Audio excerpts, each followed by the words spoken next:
para lagi kayong notify sa mga new video namin. Enjoy the video! Hi guys! Magluluto ako ngayon ng laing. Tuturuan ko kayo kung paano magluto ng laing na paborito ng mga Bicolana. Okay, tingnan nyo kung anong mga ingredients. Okay, ito ang laing. Ito yung dahon na pinatuyo. Ito yung katawan na may kasamang laman na pinatuyo din. Yung binalatan natin nung kahapon. Ito yung kinayod na niyog. Ito yung ricados. Siyempre, hindi mawawala ang sili. Paborito yan ng mga Bicolano.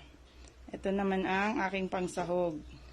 Ang ginagamit ko ay longganisa kasi para may panlaban tayo sa maanghang.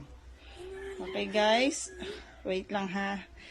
Papakita ko sa inyo kung paano gagawin ito. Okay guys, una maghugas muna tayo ng kamay kasi magpipiga tayo ng niyog. Okay, ito na yung niyog. Nag-prepare na ako ng 2 cups ng tubig. Ito yung pang-ano natin, kakanggata. Ganyan lang. Pigain para makuha ang katas. Pigain. Okay guys, ngayon sasalain naman natin yung gata. Yan. Yan yung pangalawang gata. Lulutuin natin siya. Okay guys, ilalagay na natin yung ricados. Pagsasama-samahin lang yan. Lalagay na natin lahat. Yan. Tapos, pakukuluin natin itong gata. Pakukuluin natin siya hanggang maluto. Yung ating sahog na longganisa, mamaya na natin ilalagay kasi madudurog siya. Ito na muna. Huwag kang mapagod maghalo.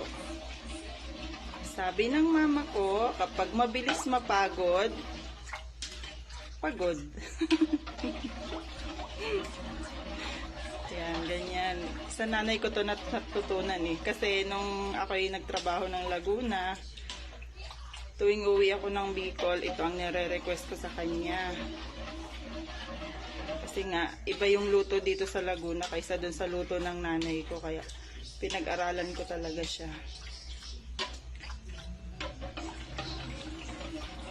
Yan. Halo-halo.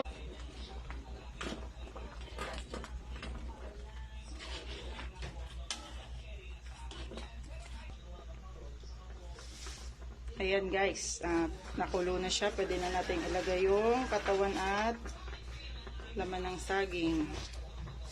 Ayan, uunahin natin siya kasi yung laman ng saging ng laing ay medyo matagal maluto. Ayan, katawan muna unahin natin. Tapos, kaunting halo. Siguro mga 2 minutes lang na 2 minutes lang. Kukuluin lang natin siya para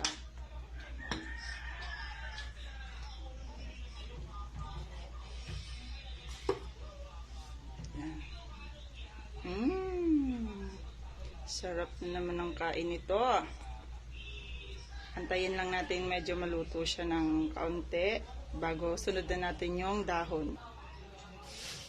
Okay, isunod na natin guys yung dahon. Yan.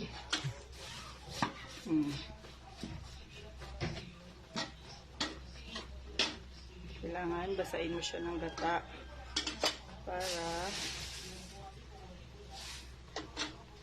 pantay yung pagkaluto niya. Yan, ganyan. Lipat mo naman dito para yung kabila naman nalagyan ng gata. Ayan. Yan guys, antayin lang natin siyang maluto ng kaunti. Paigahin lang natin yung gata.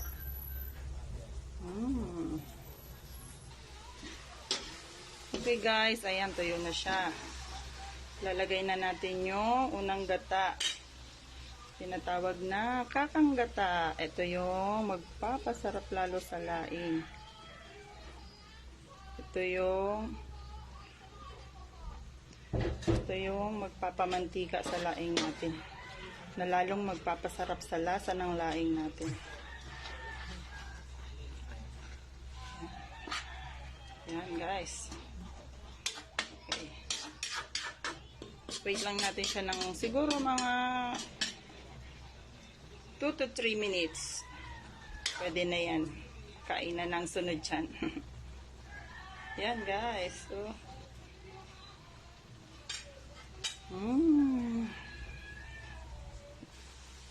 So, ayan guys. Kita nyo, nagmamantika na. Luto na ang ating laing.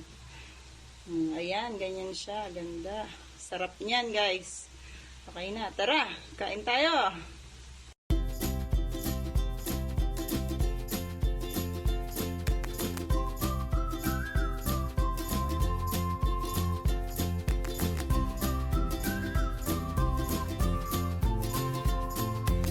Thank you for watching. See you sa next vlog namin. Bye!